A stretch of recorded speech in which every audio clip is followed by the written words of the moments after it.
ரசிக்காக உங்களை தான் கூப்பிட்றாரு, நம்ம எல்லாத்தையும் கூப்பிட்றாரு. சுகதேவ கோஸ்வாமி சொல்கிறார், ரசிக்காக பூவி பாவுக்காகன்னு சொல்லி சொல்கிறார். ரசிகர்களே வாங்க வந்து கேளுங்க அப்படின்னு சொல்லி சொல்கிறார். பிபத பாகவதம் அப்படின்னு சொல்லி சொல்கிறார். இந்த பாகவத்தை சாப்பிடுங்கன்னு சொல்லி சொல்ல, இந்த பாகவத்தை குடிங்கன்னு சொல்லி சொல்கிறார். ஏன்? ஏன்னா சாப்பிட்டா கூட ஏதாவது துப்பிடுவோம், பக்கத்தில் துப்பிடுவோம். குடிங்கன்னு என்ன பண்ணுவோம், அப்படியே குடிச்சிடும், முழுசாக குடிச்சிடும். அதே மாதிரி என்ன சொல்கிறாரு, ரசமாலயம் அப்படின்னு சொல்லி சொல்கிறார். ரசமாலயம் அப்படின்னா மாம்பழத்தை வந்து கம்பேர் பண்ணுறாங்க. ஸோ மாம்பழத்துக்குள்ளார எப்படி இருக்கும், கொட்டை இருக்கும், மேலே தோல் இருக்கும், அதை தூக்கி போட்டுரும். பட் இது எப்படி இருக்கான், பாகவதம் எப்படி இருக்கான், அப்படி கொட்டையும் இல்லாமல் தோலும் இல்லாமல் ஜஸ்ட்டு பல்ப்பாக இருக்கான். அப்படியே சாப்பிட வேண்டியது தான் எடுத்து. அதை வந்து எங்கேயும் கட் பண்ணி அங்கே ஒதுக்க தேவையில்லை. இதே நம்ம மற்ற விஷயத்தெல்லாம் பார்த்தா ஒதுக்கணும், நிறைய ஒதுக்கி படிக்கணும். உதாரணத்துக்கு மகாபாரதம் படித்தோம் அப்படின்னா மகாபாரதத்தில் நிறைய விஷயம் இருக்கும். மகாபாரதம் இப்போ பேசிகிட்டு இருக்கோம் இல்லையா, ஸோ படிச்சுட்டு இருந்தோம் அப்படின்னா எங்கே கதை போகுது, எந்த இடத்துல எங்கே யார் பேச வராங்கன்னு ஒன்றும் புரியல. அது பாட்டு கதை இந்த பக்கம் அந்த பக்கம் ஓடிக்கிட்டே இருக்கும். மறுபடியும் இதை பிடிச்சி இழுத்து வந்து உட்கார வைக்கணும், பாண்டவர்களை கொண்டு வந்து உட்கார வைக்கணும். எங்கடா போனாங்க அவங்க தொலைவி. ஸோ அப்படி பாண்டவர்களை பேசிட்டு வரும்போது நிறைய விஷயங்களை பற்றி பேசுவாங்க. ஸோ மொத்த மகாபாரதம் பார்த்தோம் அப்படின்னா நமக்கு 2 விஷயம் ரொம்ப ரொம்ப முக்கியமான விஷயம் மகாபாரதத்தில் தென்படுது. ஒன்று பகவத்கீதை, இன்னொன்று விஷ்ணு சஹஸ்ரநாமம். இது 2ம் மகாபாரதத்தில் ரொம்ப முக்கியமான பகுதி. மகாபாரதத்திலே ரொம்ப ரொம்ப சாரமான பகுதி அப்படின்னு சொல்லலாம். ஆனால் பாகவத்தில் அப்படி எதுவும் கிடையாது. பாகவத்தில் இது சாரம், இது சாரமற்றது அப்படின்னு சொல்ல முடியாது. பாகவத்தில் எல்லாமே சாரம் தான்.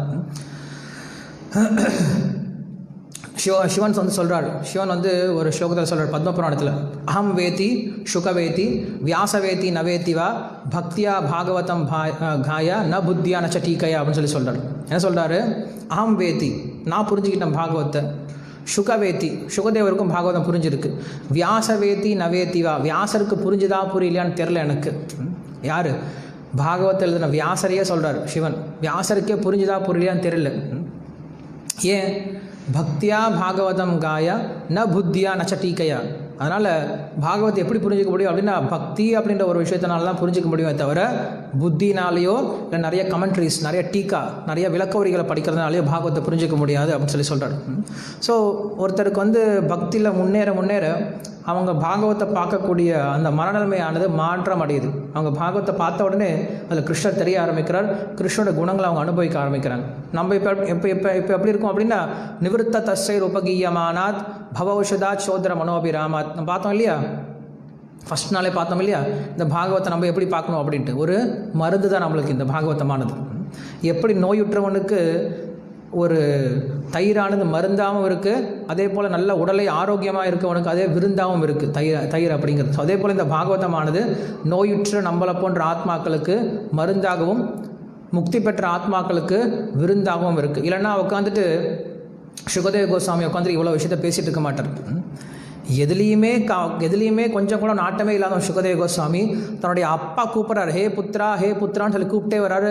கூப்பிட கூட பின்னாடி போயிட்டே இருக்காரு. அப்பா மாயை அப்படின்னு சொல்லிட்டு போயிட்டே இருக்காரு. யார்? வியாசரே மாயன்னு சொல்லிட்டு போயிட்டு இருக்காரு. வியாசருடைய உறவே வேண்டான்னு சொல்லிட்டு ஓடி போயிட்டு இருக்காரு. அவங்க அப்பா கூப்பிட்றாரு, வாடா உனக்கு வந்து உபநயனம் பண்ணி வைக்கிறேன், உனக்கு வேத மந்திரம் சொல்லிக் கொடுக்குறேன், எனக்கு எதுவும் வேண்டாம், நான் போகிறேன் அப்படின்னு சொல்லி கிளம்பி போயிட்டார். ஸோ அப்படி எதுலேயுமே கொஞ்சம் கூட பற்று இல்லாதவர், எதுலேயுமே கொஞ்சம் கூட நாட்டம் இல்லாதவர், எதை பற்றியும் கொஞ்சம் கூட சட்டையே பண்ணிக்காதவர், யாரையும் பார்த்தாலும் யார்கிட்டையும் ஒரு வார்த்தை கூட பேசாதவர் என்ன பண்ணுறாரு, இங்கே உட்காந்துட்டு குதிர்க்கமாக உட்காந்து என்ன பண்ணுறாரு, 7 நாள் 7 பகல் இரவு உட்காந்து சொல்லிகிட்டு இருக்காரு. எந்த இடத்துலையும் இவ்வளோ நாள் தங்க மாட்டாராம். நம்மளுக்கு பாகவதம் சொல்கிறாங்க, ஒரு மாட்டை கறக்கக்கூடிய அளவுக்கு தான் ஒரு வீட்டில் தங்க வரோம்.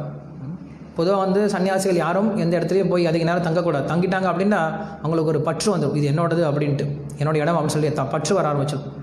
ஸோ அதனால் அவர் என்ன பண்ணுறாரு, சுகதேவ கோஸ்வாமி ஒரு வீட்டில் போனால் அவங்க போய் கேட்குறாரு, பகவதி பிக்ஷாந்தேகின்னு கேட்குறாரு. அவங்க வீட்டில் பால் கறந்து கொண்டு வராங்க, பால் மட்டும்தான் குடிப்பாராம். ஸோ அந்த பால் கறந்து கொண்டு வரது ஒரு 10 நிமிஷம் ஆகும். ஸோ அந்த 10 நிமிஷம் வரைக்கும் தான் இருப்பார். 10 நிமிஷத்துக்கு மேலே ஆச்சுன்னா அந்த கிளம்பிடுவார். அதே மாதிரி தினமும் ஒரே வீட்டுக்கு போக மாட்டார். ஏன்னா ஒரே வீட்டுக்கு போனால் ஆசை வந்துடும். அந்த வீட்டுக்கு போனால் நேற்று நல்லா கத்திரிக்காய் குழம்பு கொடுத்தாங்க, இன்றைக்கி போனால் வேறு ஏதாவது கொடுப்பாங்க, இன்றைக்கி வெண்டைக்காய் குழம்பு கொடுப்பாங்கன்னு நினச்சிட்டு போக மனசு வந்துடும். அதனால் என்ன பண்ண மாட்டார், அதே வீட்டுக்கு போக மாட்டார், வேறு வீட்டுக்கு போவார்.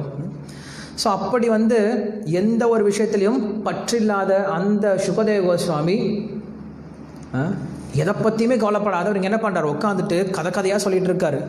கேளு பரீட்சித்தே கேளு, இந்த கதையை சொல்கிறேன் கேளு, எவ்வளோ நல்லாயிருக்கு கேளு, இந்த கதை எவ்வளோ ருச்சிகரமாக இருக்குன்னு கேளு அப்படின்னு சொல்லிட்டு கூப்பிட்டு சொல்கிறாரு. அவனுக்கான நேரம் கிடையாது. அவனாவது கொஞ்சம் சொல்லியிருக்கலாம்ல, சுவாமி கொஞ்சம் நல்ல விஷயம் எதாவது சொல்லுங்களேன், எனக்கு இன்னும் 7 நாள் தான் இருக்குது, கொஞ்சம் டைம் கொடுங்களேன், நான் போய் வீட்டில் பார்த்துட்டு வந்துடுறேன். 7 நாள் ஆல்ரெடி 5 நாள் இங்கே முடிஞ்சு போச்சு, ஸோ ஒரு 2 நாள் டைம் கொடுங்களேன், கொஞ்சம் ரெஸ்ட் எடுத்துகிட்டு வீட்டிலலாம் பார்த்துட்டு வந்து சொல்லிட்டு வந்துடுறேன், கடைசி ஒரு ஹாய் ஹவாரி சொல்லிட்டு வந்துடுறேன். இல்லை, அவனும் அப்படி கேட்கவே இல்லையா, அவனும் உட்காந்துட்டே இருக்கான். நீங்கள் சொல்லுங்கள், இன்னும் சொல்லுங்கள். ஒரு சில இடத்துல சுகதேவ கோஸ்வாமி ஒரு சில லீலைகளை வந்து ரொம்ப சுருக்கி சொல்கிறார். சுருக்கி சொல்லும்போது அங்கே பரீட்சித்து கேட்குறான், ஏன் அந்த லீலையை சுருக்கிட்டீங்க, அந்த லீலையை விஸ்தாரமாக சொல்லுங்கள் அப்படின்றான். சொல்லும் போது அவங்க சுகதேவ கோஸ்வாமி சொல்கிறார், இல்லைப்பா உனக்கு ஏதாவது உடல் சோர்வு ஏற்பட்டு இருக்குமோ, அதனால் என்ன பண்ணுறேன், லீலைகளை சுருக்கி சொல்கிறேன் அப்படின்னு சொல்கிறார். உடல் சோர்வா எனக்கா? நீங்கள் சொல்லக்கூடிய பாகவதம் அப்படிங்கிறது அமிர்தத்தை சாப்பிடும்போது எனக்கு எங்கே சோறு வரப்போகுது? இந்த அமிர்தத்தை போன்ற இருக்கக்கூடிய இதை சாப்பிட்றதை விட எனக்கு எந்த சிறந்த உணவு இருக்க போகுது? வாழ்க்கை ஃபுல்லாக சாப்பிட்டே தான் இருக்கும், என்ன பிரயோஜனம்? சோர்வு இல்லாமல் இருக்குது, ஆனால் பாகவதம் கதையை கேட்க என்ன ஆகிட்டு எனக்கு தெம்பு வந்துட்டுருக்கே தவிர சோர்வு அடைகிறது கிடையாது அப்படின்னு சொல்லிட்டு அங்கே கேட்டுட்ருக்கான். சுகதேவ கோஸ்வாமி சொல்லிகிட்டு இருக்கார். ஸோ அதில் இன்றைக்கி நம்ம பார்க்க போகிறது ஜராசந்தனுடைய வதம். நேற்று நம்ம பார்த்துருந்தோம், இந்த மாதிரி கிருஷ்ணர் வந்து இந்திரபிரஸ்தத்துக்கு போய் சேர்ந்துட்டார். இந்திரபிரஸ்தம் போன பின்னாடி அங்கே வந்து யுதிஷ்டர்கிட்ட பேசுகிறார். பேசிட்டு இருக்கும்போது யுதிஷ்டர் வந்து சொல்கிறார், நம்ம வந்து ஒரு ராஜசூய யஜ்யம் பண்ணும் அப்படின்ட்டு நினச்சிட்டு இருக்கேன் அப்படின்னு சொல்கிறார். ஸோ ராஜசூய யஜ்யம் அப்படின்னா என்னது? நிறைய பேர் சொல்லுவாங்க ராஜசூரிய யஜ்யம், ராஜசூரிய யஜ்யம். இது ராஜசூரிய யஜ்யம் கிடையாது, ராஜ அசூய யஜ்யம் அப்படிங்கிறது தான் இதோட பேர். ராஜ அசூய. அசூயன்னா என்னது? அசூய அப்படின்னா என்வியஸ்னஸ், பொறாமை. ஸோ ராஜ அசூய யஜ்யம் அப்படின்னா ராஜாக்கள் மேலே பொறாமை கொள்ளக்கூடிய யஜ்யம் அப்படின்னு அர்த்தம். அதுதான் இந்த யஜ்யோட அர்த்தம். ஸோ அப்படின்னு என்னது, இது வந்து ஆல்மோஸ்ட் பார்த்தோம் அப்படின்னா நம்மளுக்கு அஸ்வமேத யஜ்யம் போல தான்.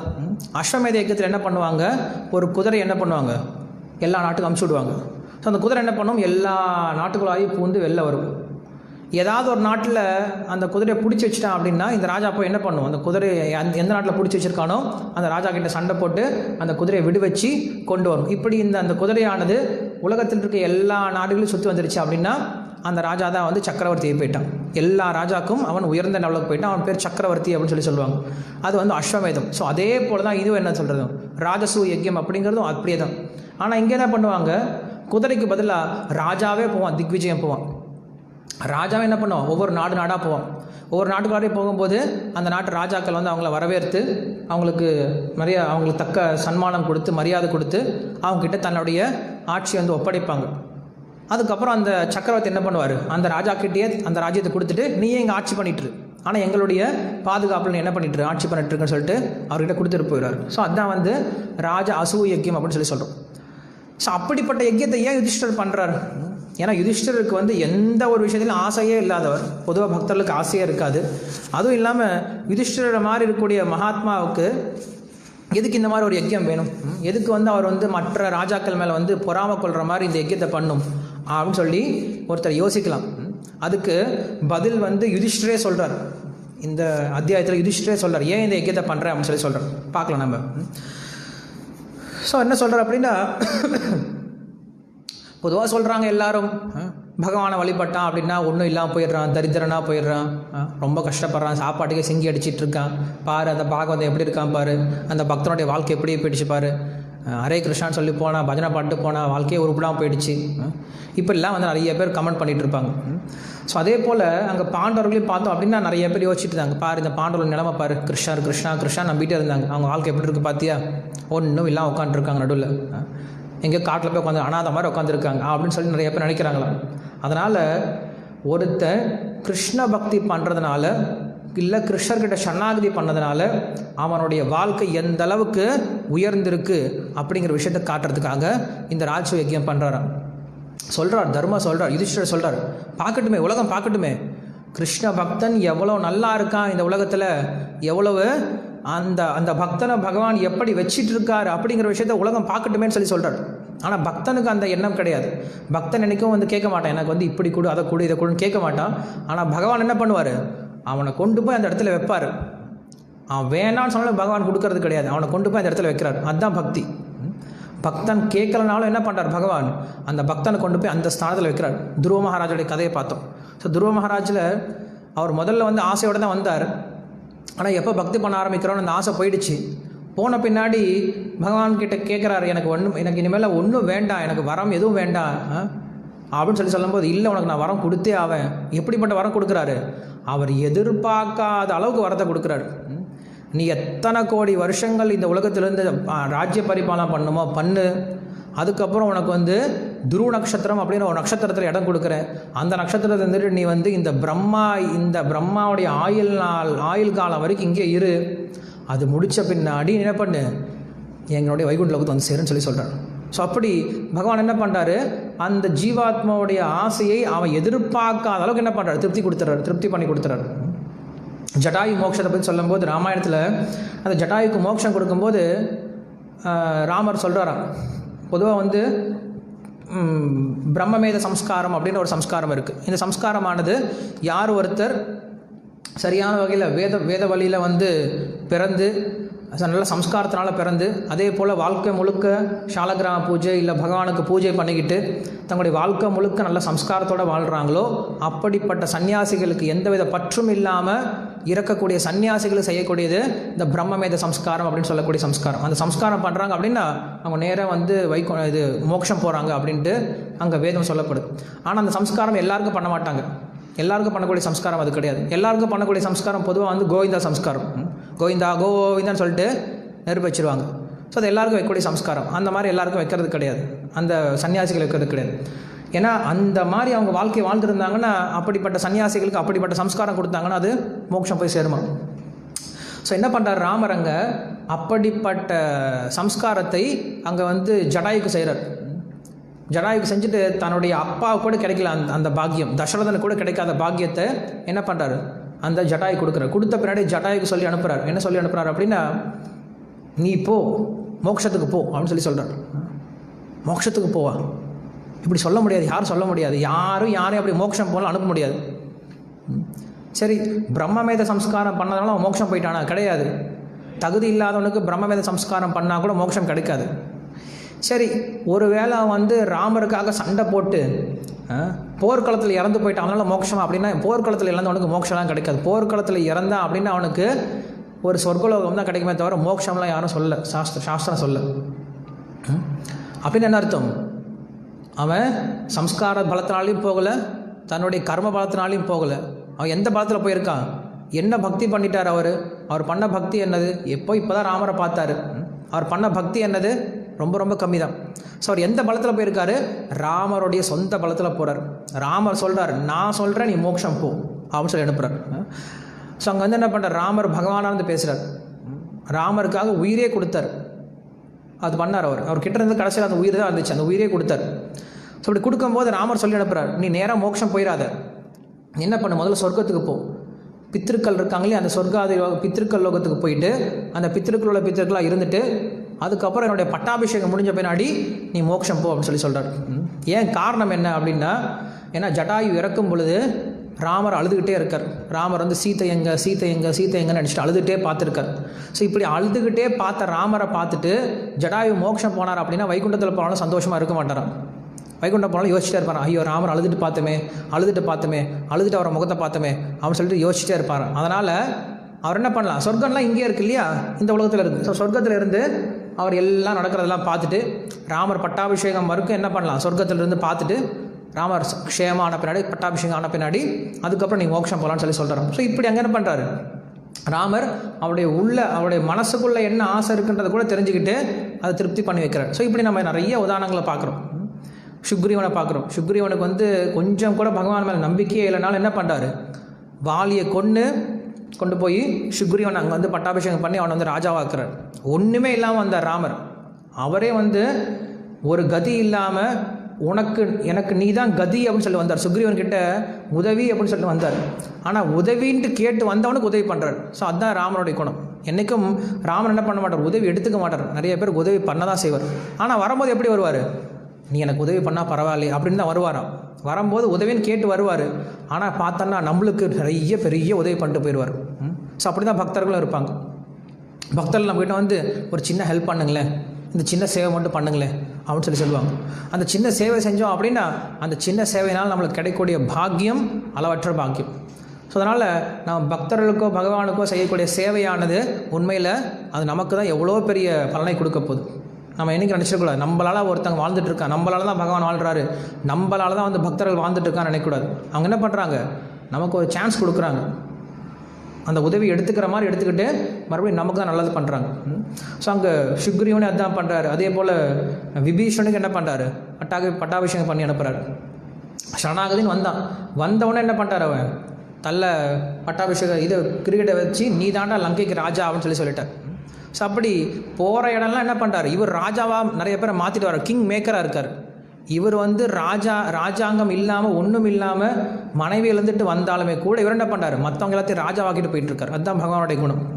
பகவான் அன்றைக்கும் பகவானாக தான் இருக்கார், அவர் என்றைக்குமே வந்து தாழ்ந்து போகிறது கிடையாது. ஏன் சொல்ல வந்தேன் அப்படின்னா, யுதிஷ்டர் வந்து அங்கே சொல்கிறார், ஒரு பக்தன் என்றைக்குமே என்ன கிடையாது, நாசமாக போகிறது கிடையாது. ஏன்னா இதையும் நம்ம பார்க்குறோம். காண்டவன வனம் வந்து தகனம் பண்ணுறாங்க. காண்டவன வனம் அப்படின்ற அந்த ஒரு பெரிய வனத்தை வந்து எரிச்சிட்டு இருக்காங்க.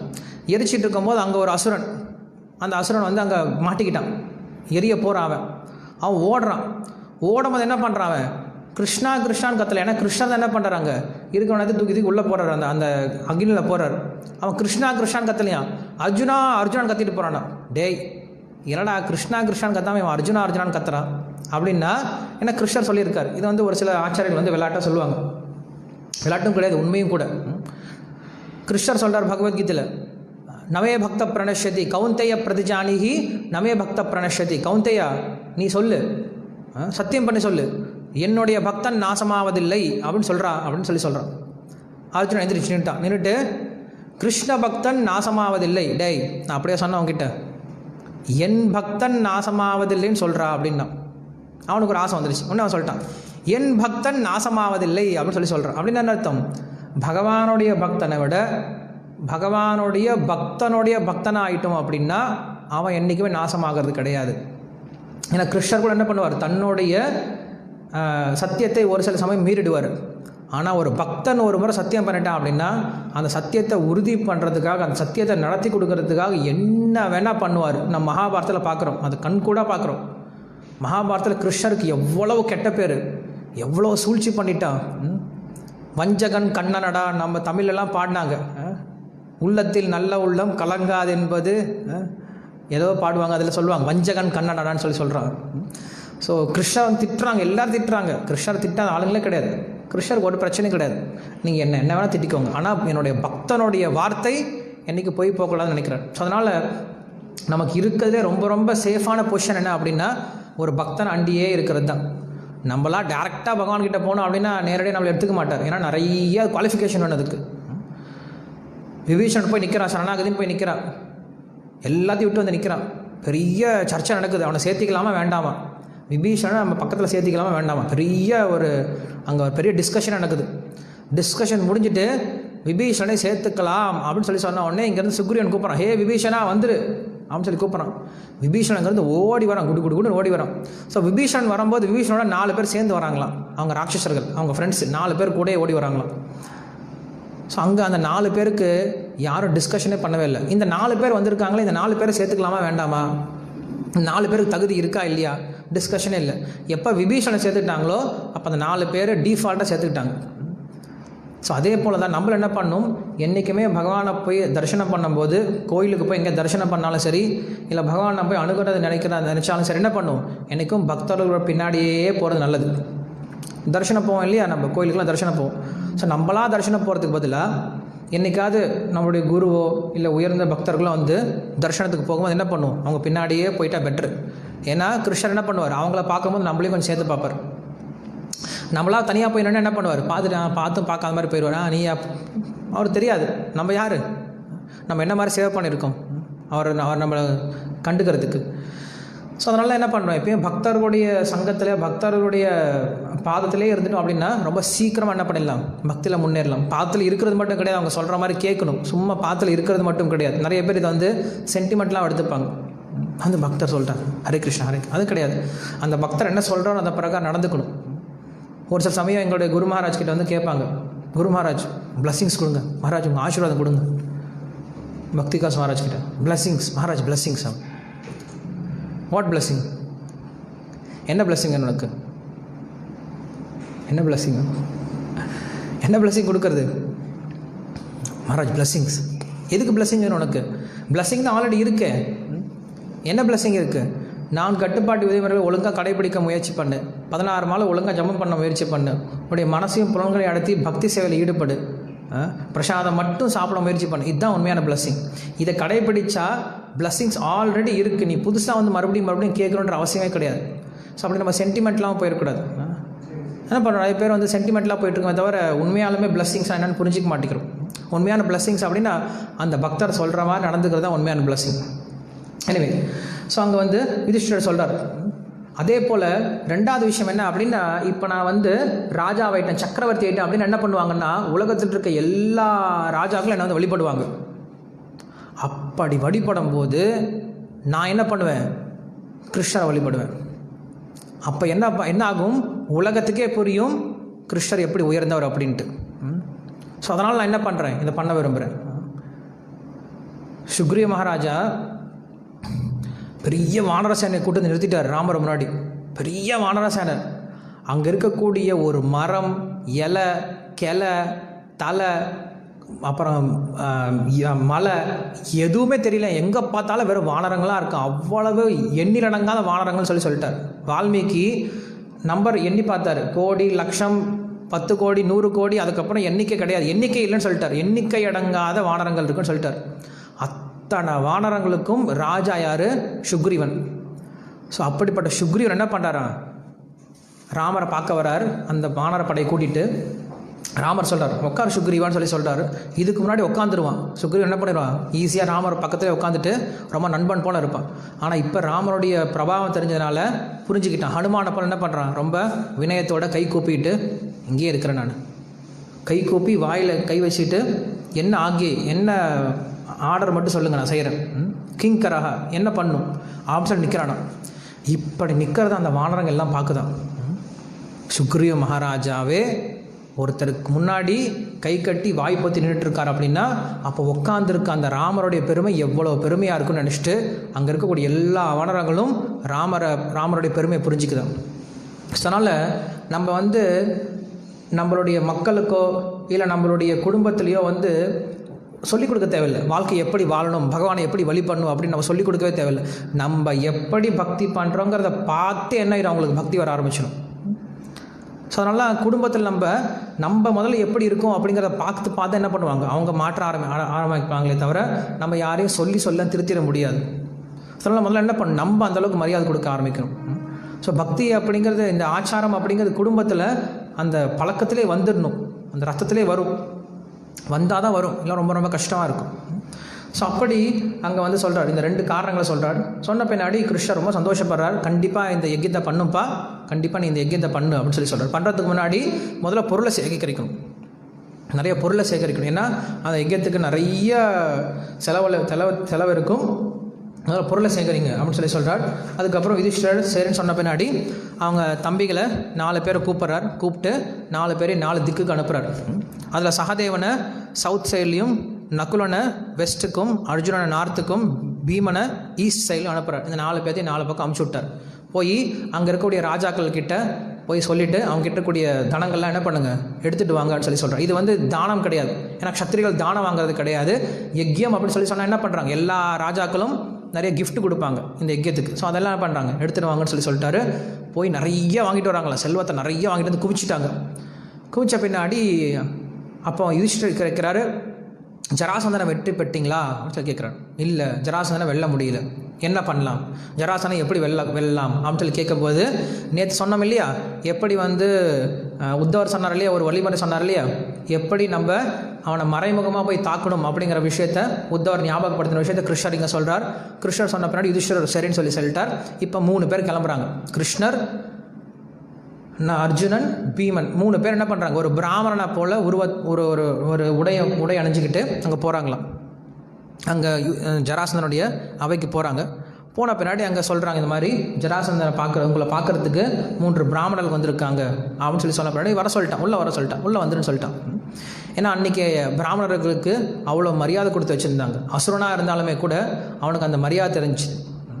ஸோ அதனால தான் ஜராசந்தனோ இல்லை பலி மகாராஜோ இவங்களை வந்து பகவான் கூட என்ன பண்ண முடியல, கொல்ல முடியல நேரடியாக வந்து. உதாரணம் சொல்ல போனால் பலி மகாராஜா கொல்லவே கிடையாது. ஜராசந்தனையாவது இங்கே வந்து கொல்ல வரார், பலி மகாராஜா கொல்லவே கிடையாது. காரணம் என்னது? அவன் பிராமணர்கள் அவ்வளோ மதிக்கக்கூடியவனாக இருந்தான். ரெண்டாவது அவ்வளோ தானத்தில் சிறந்தவனாக இருந்தான். எல்லாத்துக்கும் மேலே மூணாவது பகவானுடைய அவ்வளவு ஒரு பக்தனாக இருந்தான், சரணாகதி பண்ணக்கூடிய பக்தனாக இருந்தான். பகவான் வந்து கேட்டார்னா, பகவான் கேட்டால் கொடுக்கறத விட்டு நீ என்னடா நம்மளுக்கு இன்னும் வேறு தர்மம் கொடுத்துறண்டா அப்படின்னு சொல்லிட்டான். குரு வேணான்னு சொல்கிறாரு, சுக்கராச்சாரியன் கொடுக்கூடாதுன்னு சொல்கிறான். நீ என் குருவே கிடையாது, ஒதுக்கி போயிருன்ட்டான். அங்கே இருக்கவங்க எல்லாரும் பார்க்குறான், நம்பிக்கை துரோகி, எங்களை நம்ப வச்சு ஏமாத்திடல நீ. உனக்காக நாங்கள் எத்தனை போர் புரிஞ்சிருப்போம், தேவர்களோடு எத்தனை போர் புரிஞ்சு உனக்காக எவ்வளோ கஷ்டப்பட்டு இந்த ராஜ்யத்தை வாங்கி கொடுத்துருப்போம். நீ என்ன பண்ண, ஒரு நிமிஷத்தில் எடுத்து கொடுத்துட்டல அப்படின்னு எல்லா அசுரர்களும் திட்டுறாங்க. நீ என்ன வேணால் திட்டிட்டு போ, என்னை நம்பிக்கை துரோகின்னு சொல்லு, என்னை கோலன்னு சொல்லு, என்னை அயோக்கியன்னு சொல்லு, நீ என்ன வேணால் சொல்லிட்டு போ, நான் பகவானுக்கு சேவை பண்ண போகிறேன். இதை விட எனக்கு பெரிய தர்மம் வேறு எதுவும் கிடையாது. ஸோ இதுதான் உண்மையான சரணாகதி. சரணாகதி சொல்கிறோம் இல்லையா? சரணாகத்தின்னு என்னது? பகவானுக்காக நம்ம எதையும் துறக்க தயாராக இருக்கோம், எதையும் பெற தயாராக இருக்கும். நமக்குன்ட்டு ஒரு சுயமான விருப்பு வெறுப்பு கிடையாது, நமக்குன்னு சுயமான ஒரு அந்தஸ்து எதுவுமே கிடையாது. பகவானுக்காக எல்லாத்தையும் கொடுத்துடலாமே, என்ன இருக்குது? மானம் போயிட்டு போட்டுமே, பகவானுக்காக போட்டுமே, என்ன இருக்குது? பகவானுக்காக எல்லாத்தையும் கொடுத்துடலான்னு சொல்லி கொடுத்துட்டார். அதுதான் உண்மையான சரணாகதி. ஸோ அங்கே பலி மகாராஜ் கூட என்ன பண்ணுறார்? விரோச்சனனே பார்க்குறோம். விரோச்சனனை உதாரணம் பார்க்குறோம். பலி மகாராஜோட அவங்க அப்பா விரோச்சனன், அவனையும் அப்படி தான் கொல்ல முடியல. அவ்வளவு தர்மத்தை பண்ணக்கூடியவனாக இருக்கான் அவன் விரோச்சனன். தேவர்கள் என்ன பண்ணுறாங்க, நேரடியாக வந்து அந்த விரோச்சனன் கிட்ட ஒரு பிராமண ரூபத்தில் வராங்க. அவங்கள பார்த்தா அவன் வந்து பிராமணர்கள் கிடையாது, இவங்க தேவர்கள் தெரியுது. ஆனால் பிராமண ரூபத்தில் வந்தாலும் அவன் மதிக்கிறான். அன்றைக்கி அந்த அந்த அந்த மேக்கப்புக்கு, அந்த ட்ரெஸ்ஸுக்கு என்ன இருந்துச்சு, அவ்வளோ மதிப்பு இருந்துச்சு. ஏன்னா அன்றைக்கி பிராமணர்கள் அப்படி இருந்திருக்காங்க, அந்தளவு குணத்தோடு இருந்திருக்காங்க. இன்றைக்கி இருக்கவங்க மாதிரி கிடையாது. ஸோ அப்படி இருக்கும் பொழுது அங்கே விரோச்சனன் கிட்ட வந்து எல்லா தேவர்களும் கேட்குறாங்க, நீ இருக்கிறதே இல்லைன்னு சொல்லாமல் இருப்பியே, அந்த மாதிரி குணத்தை கொண்டவன் நீ, எனக்கு நீ தானம் கொடுக்கணும். கேளுப்பா, நீ என்ன வேணும் கேளு, எனக்கு உன்னுடைய உயிரை கொடு.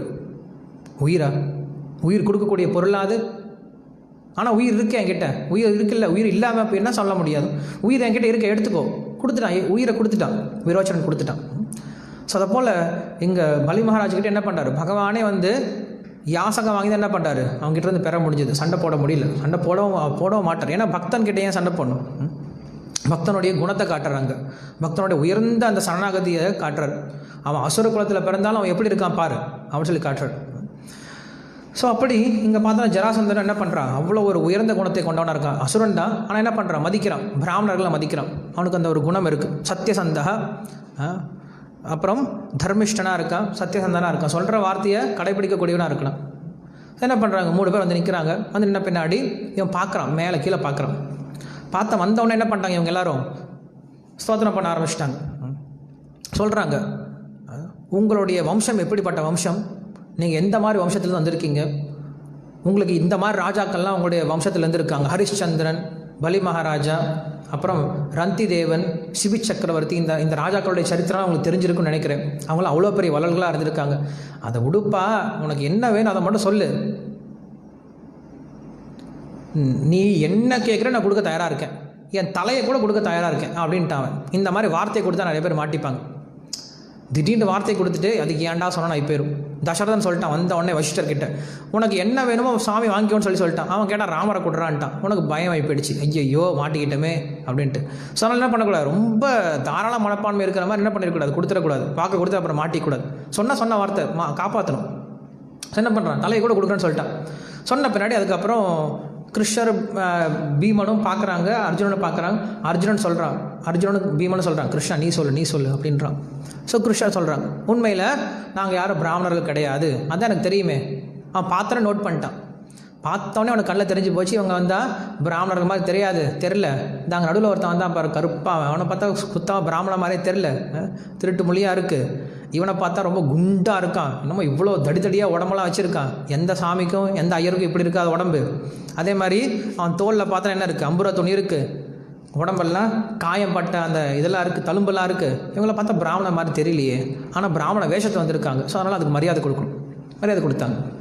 ஸோ கிருஷ்ணர் சொல்கிறார், இந்த மாதிரி எங்களுக்கு நீ வந்து போர் கொடுக்கக்கூடிய யாச்சகம் கொடு, உங்ககிட்ட நான் சண்டை போடணும், அந்த யாச்சகம் கொடுன்னு சொல்லி கேட்குறான். உங்ககிட்ட சண்டை போடணும்னு சொல்லி சொல்கிறான். உடனே வந்து ஜராசந்த் சிரிக்கிறான், ஐயோக்கிய பசங்களா சொல்லி சிரிக்கிறான். இதெல்லாம் சுகதேவ கோஸ்வாமி சொல்கிறார், நானாக வந்து கற்பனை பண்ணி சொல்லு. சுகதேவ கோஸ்வாமி அந்த வார்த்தைகள்லாம் உபயோகப்படுத்துகிறார். அவன் சொல்கிறான், ஜராசந்த் சொல்கிறான், அட முட்டாள்களே அப்படின்னு சொல்லி சொல்கிறானா. காரணம் என்ன, ஏன் முட்டாளே சொல்லி சொல்கிறான்னா, நான் தான் என்ன வேணால் கொடுக்குறேன்னு சொல்லி சொன்னேனே, என் தலையை கூட கொடுக்குறேன்னு சொல்லி சொல்கிறேனே, அப்போ என் தலையை கேட்டிருக்க வேண்டியது டேரெக்டாக. நீ என் தலையை கேட்காம சண்டை வேணும்னு சொல்லி கேட்குறிய, இதை விட முட்டாள்தனை இருக்குது அப்படின்னு சொல்லிட்டு அவங்க நினைக்கிறானா. அவ்வளோ தர்மம் தெரிஞ்சவங்களாம் இருக்காங்க. தலையை கேட்டால் கூட கொடுத்துருவான், அவன் கொடுக்காம இல்லை, தலையை கேட்டால் கூட கொடுத்துருவான். ஆனால் என்ன பண்ணுறார் பகவான், அது வாங்க விருப்பம் கிடையாது. ஸோ ஒவ்வொரு இடத்துலையும் நம்மளுக்கு தர்மத்தை காட்டிட்டு போகிறாரு. மக்கள் எவ்வளோ தர்மத்தில் இருந்திருக்காங்க, எவ்வளோ நல்ல குணத்தோடு இருந்திருக்காங்க. அசுரனாக இருந்தால் கூட எப்படி இருக்காங்க, அப்படி இருந்திருக்காங்க. எதையும் ஒளிவு முறை வச்சுக்கிறது கிடையாது, நேரடியாக இருக்கிறாங்க. ஸ்ட்ரெயிட் ஃபார்வர்ட்னஸ், சிம்பிள் ஹார்ட், எதையும் மனசில் வச்சு பேசுறது கிடையாது. உள்ளொன்று வைத்து புறம் ஒன்று பேசுவார், உறவு கலவாமை வேண்டும் சொல்லி சொல்கிறார். நிறைய பேருக்கு இன்றைக்கி நோய் வர்றதுக்கான காரணம் என்னது, உள்ளாரியே வச்சு புழுங்கிட்டே இருக்கிறது, மனசுலேயே வச்சு புழுங்கிறது. ஒருத்தனை பார்த்த உடனே நம்மளுக்கு தெரியும் அவனுடைய கெட்ட குணம் நம்மளுக்கு ஞாபகம் வரும். ஆனால் அவனை பார்த்தனே, பிரபுஜி சூப்பர் பிரபு, நீங்கள் பிரபு அவ்வளோ சூப்பர் பிரபு, நீங்கள் உங்களை மாதிரி யார் பிரபு. ஆனால் உள்ளே நினச்சி அவ்வளோ விஷம், உள்ளார அவ்வளோ விஷம் வச்சுட்டு இருக்கிறது. வெளில பார்க்கும்போது இனிக்க பேசுறது. ஸோ இந்த மாதிரி உள்ளே வச்சே நிறைய பேருக்கு நோய் வந்துடுது. ஓப்பனாக இருந்துட்டு போகணும், என்ன இருக்கோ என்ன பண்ணலாம் ஓப்பனாக சொல்லிட்டு போயிடலாமே.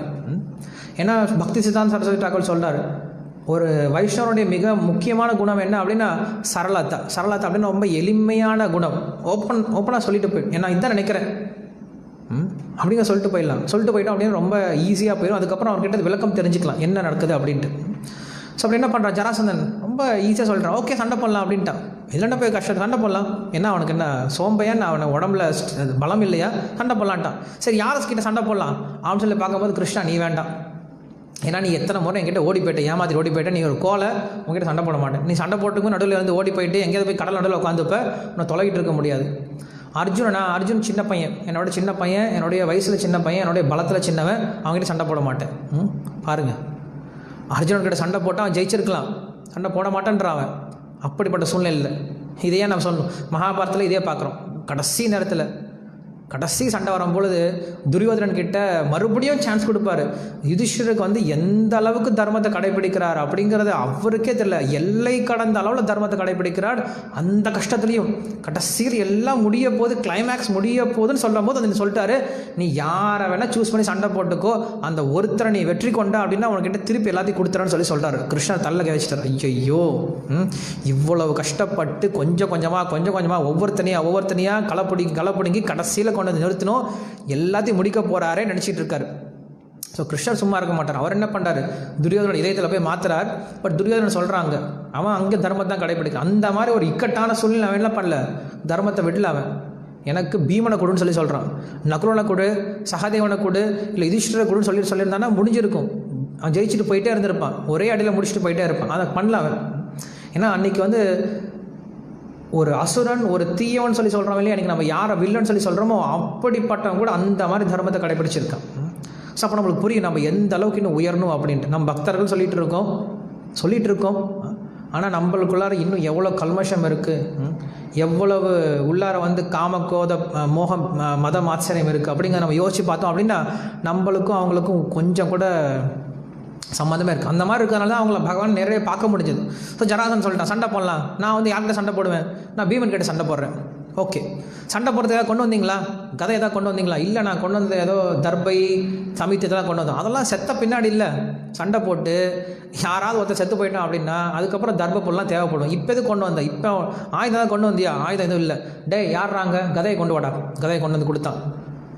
வாங்க போகலாம், சண்டைக்கு போகலாம். கிளம்பி போயிட்டாங்க. ஊருக்குள்ளே சண்டை போட வேணாம், ஊருக்கு வெளில சண்டை போகலான்னு சொல்லிட்டு ஒரு மாந்தோப்பை கூட்டு போயிட்டாங்க. 2 பேர் சண்டை ஆரம்பிச்சிட்டாங்க. பீமனும் ஜராசந்தனும் சண்டை ஆரம்பிச்சிட்டாங்க. சண்டை போட்டாங்க அப்படின்னா அவங்க கதையில் அடிச்சிக்கக்கூடிய அடியில் அந்த ஊரில் இருக்கவங்க எல்லாம் செவிடாக போயிட்டானா. அந்த அளவுக்கு ஒரே சத்தம், டமால் டமால் டமால்னு அடிச்சுக்கிற. நைட்டும் காலையில் ஆரம்பித்தா சாயந்தரம் வரைக்கும் ஒரே சத்தம். இவங்க ஊர் மக்கள் நினச்சிக்கிட்டாங்க இவங்க சண்டையை எப்படா நிறுத்த போகிறாங்க, எவனா ஒருத்தர் செத்தா போகிறாங்கன்னு நினச்சிக்கிறாங்களா. அந்த மாதிரி சத்தம் போட்டு 2 பேர் சண்டை 6 மணிக்கெல்லாம் முடிஞ்சு போயிடும். சூரிய அஸ்தமனம் வரைக்கும் சண்டை முடிச்ச பிறகு என்ன பண்ணிட்டாங்க, 2 பேரும் ஹாயாக தோல் மேலே கை போட்டு ஷேக் ஹேண்ட் பண்ணிவிட்டு, நீ அந்த ஒரு குத்துன இல்லையா, அந்த குத்து பத்தலை அப்படி நீ சண்டை போட்டுக்கூடாது, நீ கதை இப்படி சொல்லிட்டு இங்கே அடிச்சிருக்கணும், அப்போ எனக்கு வலிச்சிருக்கும் அப்படின்றான் இவன். இல்லை அது அந்த இடத்துல அப்படி தான் சொல்லி கொடுத்தாங்க, நான் கதையை சொல்லட்டும் போது நீ இந்த இடத்துல இப்படி உள்ளார விட்டதுனால அந்த கதை மிஸ் ஆகி போயிடுச்சு. 2 பேர் பேசிக்கிறாங்களாம் டெக்னிக்ஸை, ரொம்ப ஃப்ரெண்டாக பேசிக்கிறாங்களாம். அதுக்கப்புறம் என்ன பண்ணுறாங்க, வீட்டில் உட்காந்துட்டு சாப்பிட்டுட்டு இருக்காங்க. டே அந்த அந்த அந்த அங்கே இருக்கிற அந்த இட்லி பாஸ் பண்ணு, அங்கே இருக்கிற அந்த பொடியை கொடு, அந்த நெய் கொஞ்சம் அனுப்புவேன். எல்லோரும் உட்காந்து என்ன பண்ணுறாங்க, சேர்ந்து சாப்பிட்றாங்க. காலையிலேருந்து சாயந்தரம் சண்டை, நைட் நேரத்தில் நண்பர்களாக மாறி போயிட்டாங்க. இப்படி எத்தனை நாள் சண்டை போடுறாங்க, 28 நாள் சண்டை போடுறாங்களாம். மகாபாரத போரே 18 நாள் தான், இவங்க 2 பேர் சண்டை 28 நாள், தொடர்ந்து 20 நாள் சண்டை. 2 பேர் ஒருத்தர் சளைக்கிறது கிடையாது, 2 பேரும் அப்படி சண்டை போடுறாங்க. பீமன் சொல்கிறான், அண்ணா கிருஷ்ணா இனி எத்தனை நாளில் சண்டை போட்டே இருக்கிறது, சண்டை போட்டே இருக்கலாம், ஏன்னா அவனும் கம்மி கிடையாது நானும் கம்மி கிடையாது, 2 பேரும் ஜெயிக்க போகிறது கிடையாது, இதான் ஒரு முடிவு சொல்லு, என்ன பண்ணலான்னு சொல்லு, நாளைக்கு என்ன பண்ண, நீ கதையை விட்டுட்டு மல்யுத்தத்துக்கு கூப்பிடவனு அப்படின்னு சொல்லி சொல்கிறான். நாளைக்கு போன பின்னாடி கதையை தூக்கி போட்டால் மல்யுத்தத்துக்கு வரான்னு சொல்லி கூப்பிட்றான். ஸோ அவன் சொல்கிறான், நானும் மல்யுத்தம் நினச்சிட்டு இருந்தேன், கதையை சண்டை போட்டு போர் அடிச்சு போச்சு, மல்யுத்தத்துக்கு வான்னு சொல்லிட்டான். 2 பேரும் கையை பிடிச்சிக்கிட்டு ஒருத்தன் பதம் பார்த்துட்டு மல்யுத்தம் பண்ண ஆரம்பிச்சிட்டாங்க. போட்டு அவனை அமுக்கிறது, குத்துறது, பெரட்டுறது, உருட்டுறது, கடிக்கிறது, பிசைகிறதுன்னு சொல்லிட்டு மல்யுத்தம் ஆரம்பிச்சிட்டாங்க. அதுலேயும் 2 பேரும் சளைக்கவே இல்லை, சண்டை போட்டே இருக்காங்க. ஸோ அப்போ கிருஷ்ணர் பார்க்குறாரு, கிருஷ்ணர் ஒரு சின்ன புல் எடுத்து இப்படி 2 கிழிச்சி தூக்கி போட்டுறாரு. அந்த மாதிரி பண்ணுறான்னு சொல்லி சொல்கிறார். பீமனுக்கு அந்தளவுக்கு ஞானம் இருக்கான்னு என்ன பண்ணுறாரு, அவனுடைய காலை, அவனுடைய இடது காலை தன்னுடைய இடது காலில் வலது காலில் வச்சு அமுக்கிட்டு இன்னொரு காலை வச்சுட்டு கிழிச்சி 2 கிழிச்சி தூக்கி போட்டாரான். ஏன்னா கிழிச்சி தூக்கு போடுற வரைக்கும் அவன் இறக்க போகிறது கிடையாது. ஏன்னா அவனுடைய பூர்வ ஜென்மத்தை பற்றி சொல்கிறார். அவன் ஒரு ராஜாவுக்கு 2 ராணி இருந்தாங்க. அவங்க ஒரு யஜ்யத்துலேருந்து அவனுக்கு ஒரு பிரசாதம் கிடைச்சது அந்த ராஜாவுக்கு. இந்த மாம்பழம் சாப்பிடுப்பா, உனக்கு குழந்தை பிறக்கும் அப்படின்னு சொல்லி சொல்கிறான். அவன் என்ன பண்ணான், மாம்பழம் சாப்பிடுன்னு சொல்லி சொன்ன உடனே அந்த மாம்பழத்தை கட் பண்ணி அழகாக 2 மனைவி கொடுத்துட்டான். 2 மனைவி இருக்காங்க இல்லையா, 2 பேரும் சாமா கொடுக்கணுன்ட்டு. சாமா கொடுத்தோன்னே இந்த மனைவிக்கு பாதி, அந்த மனைவிக்கு பாதி குழந்தை பிறந்துச்சு. இதில் அது பாதி குழந்தையா பிறந்திருக்கு, இப்படி ரிஷி சொன்னது பொய்யா போயிடுச்சு சொல்லிட்டு என்ன பண்ணிட்டாங்க, அந்த செத்து போன 2 குழந்தையும் தூக்கி போட்டாங்க. அந்த பக்கம் நர மாம்சம் சாப்பிடக்கூடிய ஒரு ராட்சசி ஜரா அப்படின்னு ராட்சசி வந்துட்டு இருக்கா. இந்த 2 மாம்சத்தை பார்க்குறேன், அடே பிறந்த குழந்தையா இருக்குது, நல்ல ஒரு உடம்பாக இருக்கும், நல்ல இனிப்பாக இருக்கும் இந்த உடம்பு அப்படின்னு சொல்லிட்டு சாப்பாடலான்னு எடுத்து அந்த 2 உடம்பு பக்கத்தில் பார்த்து வச்சா ஒட்டிக்கிச்சு. திடீர்னுட்டு ஒட்டின பின்னாடி என்னடா ஆச்சரியமாக இருக்குது, இந்த குழந்தை ஒட்டிக்கிச்சேன்னு சொல்லிட்டு என்ன பண்ணுறான், கொண்டு அந்த ராஜா கிட்டே கொடுத்துட்டு போயிட்டான். ஸோ அதனால் அந்த ஜரா அப்படின்ற அசுரிக்கிட்டேருந்து ராட்சசிக்கிட்டேருந்து கிடைச்சாலும் அவனுக்கு பேர் ஜராசந்த அப்படின்னு சொல்லி சொல்கிறோம். என்ன பண்ணுறான், போட்டு கிழிச்ச பின்னாடி இந்த மாதிரி ஜராசந்தன் இறந்து போயிட்டான் அப்படின்னு சொல்லி கேள்விப்பட்டோடனே அவங்க பையன் சகதேவனோடு அழுகுறான், அவங்க மனைவியெல்லாம் ஓடி அழுகுறாங்க. அப்புறம் கிருஷ்ணர் சொல்கிறார், நீ ஒன்றும் கவலைப்படாதப்பா, நான் உன்னை ஒன்றும் பண்ண போகிறது கிடையாது, உங்கள் அப்பாவை தான் கொல்ல வந்தோம், நீ என்ன பண்ணு, இந்த ஆட்சியை நீ தொடர்ந்து செஞ்சிட்ரு. அதே போல் உங்கள் அப்பா என்ன பண்ணியிருக்காரு, 20,800 இளவரசர்களை அடைச்சி வச்சிருக்காரு, அந்த இளவரசர்களையும் ஃபஸ்ட்டு விடுவி அப்படின்னு சொல்லி சொல்கிறான். எல்லோரும் வந்துட்டாங்க. ஸோ அந்த இளவரசர்கள்லாம் எப்படி இருந்தாங்க அப்படின்னா, அங்கே பார்த்தோன்னா அவங்க எல்லாரும் ரிஷிகளை போல் இருந்தாங்களாம், உள்ளார தபஸ்யை செஞ்சுக்கிட்டு ரிஷிகளை போல் வாழ்ந்துட்டு இருந்தாங்க. ஸோ அந்த ரிஷிகள் அவங்க பகவானை ஸ்தோத்திரம் பண்ணுறாங்க, பகவானை பிரார்த்தனை பண்ணுறாங்க. அதுக்கப்புறம் அந்த சகதேவன்கிட்ட சொல்கிறார், இவங்க எல்லாரும் ரொம்ப நாளாக சாப்பிடாமல் சரியாக உணவு இல்லாமல் இருக்காங்க, முதல்ல இவங்க எல்லாத்துக்கும் நல்ல ஸ்நானபானாதிகள்லாம் ஏற்பாடு பண்ணி நல்ல சாப்பாடு போட்டு சந்தன அலங்காரங்கள்லாம் கொடுத்து நல்ல விதமான உடலுக்கு தேவையான அவங்களுக்கு அவங்களுடைய களைப்பு போகிற மாதிரி அவங்களுக்கு நல்ல விதமான மசாஜெலாம் பண்ணி விட்டு நல்லா ட்ரெஸ் கொடுத்து அவங்களை அனுப்பிச்சுவே அப்படின்னு சொல்லி சொல்கிறாரு. ஸோ அதே மாதிரி அவங்க என்ன பண்ணுறாங்க, நல்லா பார்த்துக்கிட்டு நல்ல ட்ரெஸ் கொடுத்து அனுப்புகிறாரு. ஸோ கிருஷ்ணர் சொல்கிறார், நீங்கள் என்ன பண்ணுங்கள், இதே விஷயத்தை கண்டினியூ பண்ணிகிட்ருங்க, இப்படியே உங்களுடைய நாட்டுக்கு போயிட்டு உங்களுடைய அரசாட்சியை பண்ணிகிட்ருங்க, பக்தியோடு பண்ணிகிட்ருங்க. அடுத்தது இப்போ யுதிஷ்டர் ராஜசூய யஜ்ஞம் பண்ண போகிறார், எல்லோரும் அந்த யஜ்ஞத்துக்கு வாங்க அப்படின்னு சொல்லிட்டு அனுப்பிச்சு வச்சுட்டார். அவங்க யாரும் அந்த யஜ்ஞத்துக்கு போய் சேர்ந்துட்டாங்க. ஸோ கிருஷ்ணர், அர்ஜுனன், பீமன் இப்போ மறுபடியும் இந்திரபிரஸ்தத்துக்கு வராங்க. கிருஷ்ணர் தன்னுடைய பாஞ்சஜன்யம் அப்படின்ற சங்கு ஊதிட்டு வராராம். சங்கு ஊதிட்டு வரும்போது தெரிஞ்சு போச்சு வெற்றியோடு வராங்க அப்படின்னு சொல்லி தெரிஞ்சு போச்சு. ஸோ அங்கே யுதிஷ்டர் ரொம்ப சந்தோஷப்பட்டு அங்கே கூட்டிகிட்டு வரார். கூப்பிட்டு வந்த பின்னாடி அங்கே கிருஷ்ணர் சொல்கிறார், யுதிஷ்டரா நீ சொன்ன இல்லையா, உன்னுடைய வாக்கு பழிச்சிருச்சு, பீமனுடைய உதவினாலையும் உன்னுடைய வாக்கு சக்தினாலையும் நாங்கள் ஜராசந்தனை கொல்ல முடிஞ்சது அப்படின்னு சொல்லி கிருஷ்ணர் சொல்கிறாராம். ஸோ அப்போ யுதிஷ்டர் சொல்கிறார், கிருஷ்ணா இப்போ நீங்கள் சொல்கிறது நல்லது கிடையாது, நீ நினச்சாவே போதும் அவன்லாம் இறந்து போயிடுவான். ஸோ இருந்தாலும் என்ன பண்ண, நீ மறுபடியும் எங்களுக்கு தான் அந்த புகழை கொடுக்குறே தவிர எதுவுமே உனக்கிட்ட எடுத்துக்க மாட்டேங்கிறேன்னு சொல்லிட்டு கிருஷ்ணர் புகழ்ந்து பேசுகிறார். ஸோ அங்கே இப்போ இந்திரபிரஸ்தத்தில் இது ஆரம்பிச்சிட்டாங்க, ராஜசூய யஜ்யம் ஆரம்பிச்சிட்டாங்க. பெரிய யஜ்யம், லட்சக்கணக்கான மக்கள் வராங்க, ராஜாக்கள் வராங்க, மந்திரிகள் வராங்க, அவங்க குடும்ப சகிதமாக எல்லோரும் வந்து சேர்றாங்களாம். ஸோ அத்தனை பேர் வந்தாங்க அப்படின்னா அவ்வளோ பெரிய அரேஞ்ச்மெண்ட்ஸ் இருக்கணும் இல்லையா? ஸோ எல்லா அரேஞ்ச்மெண்ட்ஸ் என்ன பண்ணுறாரு யுதிஷ்டர் வந்து முன்னாடியே பிளான் பண்ணி எல்லாத்தையும் பிரித்து கொடுத்துறாரு. யார் யாருக்கு என்னென்ன அரேஞ்ச்மெண்ட்ஸு, யார் யார் என்னென்ன சேவை பண்ணும், என்னென்ன டிபார்ட்மெண்ட் சொல்லிட்டு அது பிரித்து கொடுத்துட்டாரு. எல்லா அரேஞ்ச்மெண்ட்ஸ்லேயும், எல்லா ப்ரோக்ராம்லேயும், எல்லா விதமான திருவிழா நிகழ்ச்சியிலையும் மிக முக்கியமான ஒரு விஷயம் என்ன அப்படின்னா சாப்பாடு இல்லையா? அது மட்டும் ஒழுங்காக இருந்துச்சுன்னா எந்த ப்ரோக்ராம் சக்ஸஸ். அது ஒழுங்காக இல்லைன்னா எவ்வளோ தான் பண்ணாலும் திட்டிக்கிட்டே போயிடுவாங்க. நல்ல சாப்பாடு மட்டும் போட்டு அமிச்சிட்டேன்னா, பா எப்படி விருந்து போட்டாங்கன்னு நினச்சேன், என்ன மாதிரி விருந்து போட்டாங்க தெரியுமா, அப்படி இருக்கணுயா இந்த கல்யாணம் அப்படி இருந்துச்சு அப்படின்னு சொல்லிட்டு போயிடுவாங்க.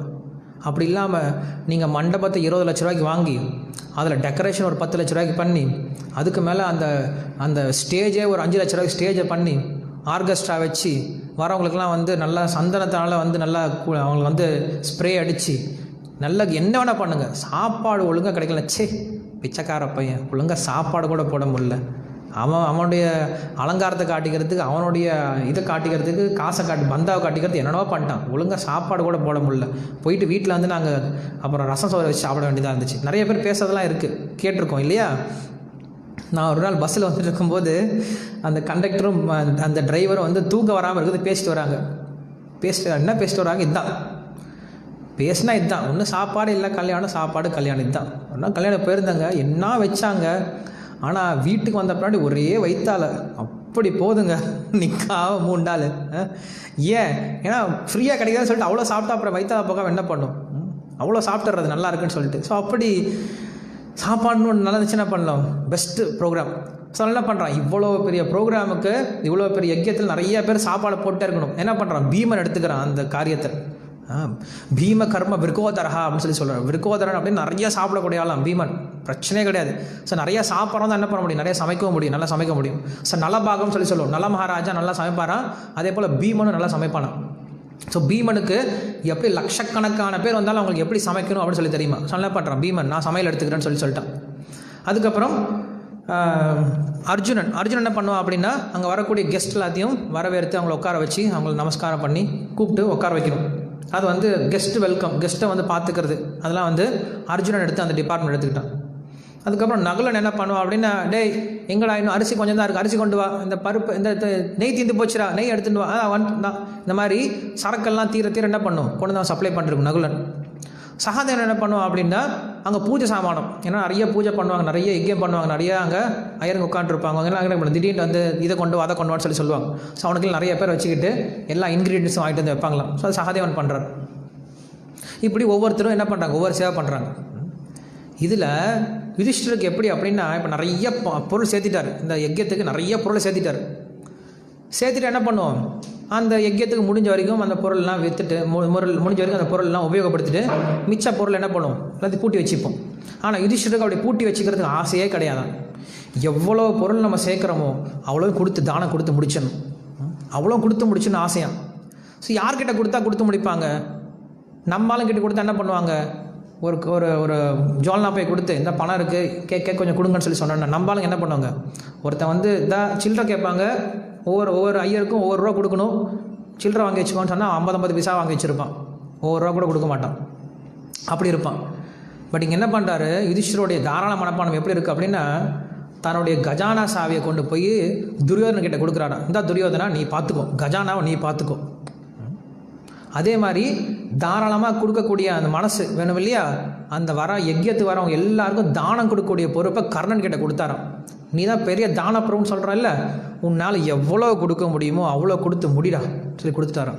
அவங்க 2 பேர் கையில் கொடுத்துட்டாராம். அவங்க 2 பேருக்கு அவ்வளோ சந்தோஷமாக, நம்ம கையில் கஜானா சாய் வந்துருச்சேன்னு சொல்லிட்டு என்ன பண்ணுறாங்க, ரொம்ப சந்தோஷமாக வரவங்களுக்கு வந்து தானத்தை வாரி கொடுக்குறாங்க. கொடுத்து முடிக்க முடியல, அவ்வளோ செல்வம் வச்சுருக்காரு, அவ்வளோ செல்வம் வந்து இறங்கியிருக்கு. ஏன்னா யஜ்யத்தில் முக்கியமான ஒரு பகுதி என்ன அப்படின்னா, வரவங்க கிட்ட கேட்டதை இல்லைன்னு சொல்லாமல் கொடுக்கறது தான் யஜ்யத்தோட முக்கியமான பகுதி. பலி மகாராஜா தான் அதனால ஏமாந்து போனார். கேட்டோடனே கொடுத்தாகணும், எவ்வளோ கேட்டாலும் கொடுத்தாகணும். அவங்ககிட்ட கொடுக்க முடியாதுன்னு சொல்லவே முடியாது, கொடுத்தணும். ஸோ அதுக்கு நம்மளுக்கு முதல்ல வேணும், முதல்ல சம்பாரிச்சிட்டாங்க, அப்புறம் கொடுக்க ஆரம்பித்தார். ஸோ அதை வந்து கர்ணனும் துரியோதனும் எடுத்துக்கிட்டாங்க. எல்லோரும் ஒரு சேவை எடுத்துக்கிட்டாங்க. கிருஷ்ணர் யோசிக்கிறேன், நான் என்ன சேவை பண்ணுறது, நானும் இந்த வீட்டோட ஆள் தானே, நான் சும்மா இருந்தால் நல்லா இருக்காது, நான் என்ன பண்ணுங்க, சும்மா மேனேஜ் பண்ணக்கூடாது, கை கட்டிக்கிட்டு இந்த சேவை அப்படி போயிட்டுருக்கு, நீங்கள் நல்லா பண்ணுங்க, நீ என்னப்பா பண்ணுற, ஓகே ஓகே அப்படின்ற ஆள் கிடையாது கிருஷ்ணர். இறங்கி வேலை பண்ணணும்னு நினைக்கிறார். என்ன பண்ணுறார், என்ன பண்ணலான்னு யோசிக்கும் போது அவருக்குன்னு அவரே ஒரு சேவை எடுத்துட்டார். உனக்கு சேவை சொல்ல ஆளாக இருக்குது, உனக்கு என்ன சேவை பிடிக்குமோ நீ பண்ணுப்பான்னு சொல்லி அனுப்பிச்சிட்டார் யுதிஷ்டிரர். அவர் என்ன பண்ணிட்டாரு, அந்த யஜ்யத்துக்கு யாரெல்லாம் வராங்களோ அவங்களுக்கு பாத அபிஷேகம் பண்ணி, பாத பூஜை பண்ணி, அவங்களுக்கு காலைல சந்தன போட்டுலாம் வச்சு அனுப்பிடைய சேவை எடுத்துக்கிட்டார். ஸோ பகவான் காட்டுறார் எந்த அளவுக்கு ஒருத்தன் பணிவாக இருக்கணும் அப்படின்னு சொல்லி காட்டுறார். எந்த அளவுக்கு ஒருத்தன் முதல்ல மரியாதை கொடுக்க தெரியும்னு சொல்லி காட்டுறார். மரியாதை வாங்குறதுக்கு முன்னாடி முதல்ல மரியாதை கொடுக்க தெரியணும். எப்போ பார்த்தாலும் எனக்கு மரியாதை கொடுன்னு வாங்குறத விட நீ முதல்ல 10 பேருக்கு மரியாதை கொடுத்தா என்ன பண்ணுவாங்க, உனக்கு 10 பேர் மரியாதை கொடுப்பாங்க. அது இல்லாமல் எனக்கே எல்லாம் மரியாதை கொடுக்கணும், நான் யாருக்கும் மரியாதை கொடுக்க மாட்டேன், வணங்கா முடியாது உட்காந்துருப்பேன்னா யாரும் ஒன்றும் யாரும் மதிக்க போகிறது கிடையாது. துரியோதனன் மாதிரி துரியோதனன் அப்படி தான் இருப்பான், யாருக்கும் நான் மதிப்பு கொடுக்க மாட்டேன், ஆனால் எல்லாரும் என்ன தான் ராஜான்னு கூப்பிடணும், முடியாதது, வேலைக்கே ஆகாது. ஸோ கிருஷ்ணர் காட்டுறார், எல்லாருக்கும் மரியாதை கொடுக்குறாரு. ஏன்னா இன்னும் கொஞ்சம் நேரத்தில் கிருஷ்ணரை உலகமே மதிக்க போகுது. அந்த மாதிரி ஒரு பெரிய பொசிஷனில் வச்சு அவர் வழிபாடு பண்ண போகிறாங்க. வழிபாடு நடந்துகிட்ருக்கு. நடந்துட்டு இருக்கும்போது அந்த யஜ்யத்தில் முக்கியமான பகுதி என்ன அப்படின்னு அக்ரபூஜைனா முதல் பூஜை யாருக்கு பண்ணுறது அப்படின்ற ஒரு சர்ச்சை வருது. யாருக்கு முதல் பூஜை பண்ணுறது, முதல் மரியாதை யாருக்கு கட்ட, தலைப்பாக்க யார் கட்டுறதுன்னு சொல்லி சர்ச்சை வருது. ஸோ சர்ச்சை வரும்போது அங்கே எல்லா தேவர்கள் கிடையாது, எல்லா தேவர்களும் இருக்காங்க, 33 கோடி தேவர்கள் இருக்காங்க. ரிஷிகளில் இல்லாத ரிஷிகள் கிடையாது, எல்லா ரிஷிகள் இருக்காங்க. உலகத்தில் இருக்கக்கூடிய பெரிய பெரிய ராஜாக்கள் இருக்காங்க, தர்மம் தெரிஞ்ச பெரியவங்க இருக்காங்க. எல்லாரும் இருக்கும்போது யாரை செலக்ட் பண்ணுறது? இப்போ இதில் தப்பான ஆளை செலக்ட் பண்ணுறோம் அப்படின்னா எல்லாருக்கும் சண்டை வந்துடும். சரியான ஆளை செலக்ட் பண்ணும். ஒருத்தரை செலக்ட் பண்ணுறதுனால எல்லாரும் ஒத்துக்கூடிய ஆளை செலக்ட் பண்ணும். அப்படிப்பட்ட ஒரு ஆளை செலக்ட் பண்ணும். யாரை செலக்ட் பண்ணலாம் அப்படின்னு சொல்லி கேள்வி கேட்கும்போது யுதிஷ்டிரர் போய் பீஷ்மர் கிட்ட கேட்குறாரு, தாத்தா நீங்கள் தான் எங்களுடைய எங்கள் குலத்திலே நீங்கள் தான் ரொம்ப பெரியவர்.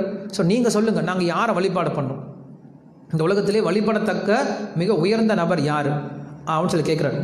ஸோ கேட்டவுடனே பீஷ்மர் எந்திரிச்சு உடனே சொல்லிட்டார், இந்த உலகத்தில் மட்டும் கிடையாது, இந்த பிரபஞ்சத்திலே இந்த படைக்கப்பட்ட எல்லா விதமான பொருட்களையும் வழிபாட்டுக்குரிய ஒரே ஒரு தெய்வம் கிருஷ்ணர் தான், அந்த கிருஷ்ணர் தான் வழிபாடணும் அப்படின்னு சொல்லிட்டு பீஷ்மர் உரத்த குரலை சொல்லிட்டாராம். எல்லாரும் ஒத்துக்கிட்டாங்க. எல்லாரும் ஜெய ஜெயா ஜெய ஜெயன்னு சொல்லிட்டாங்க. ஸோ அங்கே என்ன பண்ணுறாங்க, கிருஷ்ணரை கூப்பிடணும். கிருஷ்ணர் இங்கே வெளில இருக்கார் இல்லையா, வெளில கும்பத்தை வச்சுட்டு எல்லாரும் கால் கழுவிட்டு இருக்காரு. ஸோ யுதிஷ்டிரர் கூப்பிட்றாரு, யுதிஷ்டிரா சகாதேவனை கூப்பிடு, சகாதேவனை கூப்பிட்டு நீ போய் கிருஷ்ணரை கூட்டிகிட்டு வாடா அப்படின்னு சொல்கிறோம். சகாதேவன் வெளில ஓடி போகிறான். ஓடி போய் கிருஷ்ணா அவனை உள்ளே கூப்பிட்றாங்க. என்னதுக்கு உள்ளே கூப்பிட்றாங்க, உன்னதான் உள்ளே கூப்பிட்றாங்க, என்ன எது கூப்பிட்றாங்க, உனக்கு ஏதோ பூஜை பண்ணுறாங்களா, எனக்கு எதுக்கு பூஜை, வா நீ சீக்கிரம் வா, அவனை யுதிஷ்டிரர் கூப்பிட்றாரு, கூட்டிகிட்டு வர்றாரு. ஸோ கிருஷ்ணர் அவ்வளோ பெரிய நபராக இருந்தாலும் எப்பயுமே அவருக்கு சுபாவம் எப்படி இருக்கும் அப்படின்னா ரொம்ப இலகிய மனசு, ரொம்ப சின்ன பையன் மாதிரி தான் அவருடைய எப்போ குணமும் இருக்கும். சரளத்தான்னு சொன்னோம் இல்லையா, அது ராமரை பற்றி சொல்லும்போது நம்ம சொல்லுவோம் இல்லையா, அவருக்கு இருக்கக்கூடிய மிக முக்கியமான குணம் என்ன அப்படின்னா ரொம்ப ரொம்ப சிம்பிளாக இருப்பார், ரொம்ப பெரிய விஷயமா காட்டிக்க மாட்டார். ஸோ கிருஷ்ணர் கூப்பிட்டு வந்தோடனே யுதிஷ்டிரர் உட்கார சொல்லிட்டார், சுவாமி நீங்கள் உட்காருங்க, எனக்கு எதுக்கு உட்காருங்க, நீங்கள் சொல்லுங்கள். உட்கார வச்சுட்டார். உட்கார வச்ச பின்னாடி அங்கே திரௌபதி தண்ணி ஊற்ற கிருஷ்ணர் என்ன பண்ணுறாரு, கிருஷ்ணருடைய பாதத்தை யுதிஷ்டிரர் கழுவுறார். எல்லாரும் பார்க்குறாங்க, எல்லாருடைய கண்ணில் தண்ணி வர ஆரம்பிச்சிருச்சு. கிருஷ்ணர் அப்படி வழிபட்டாங்க.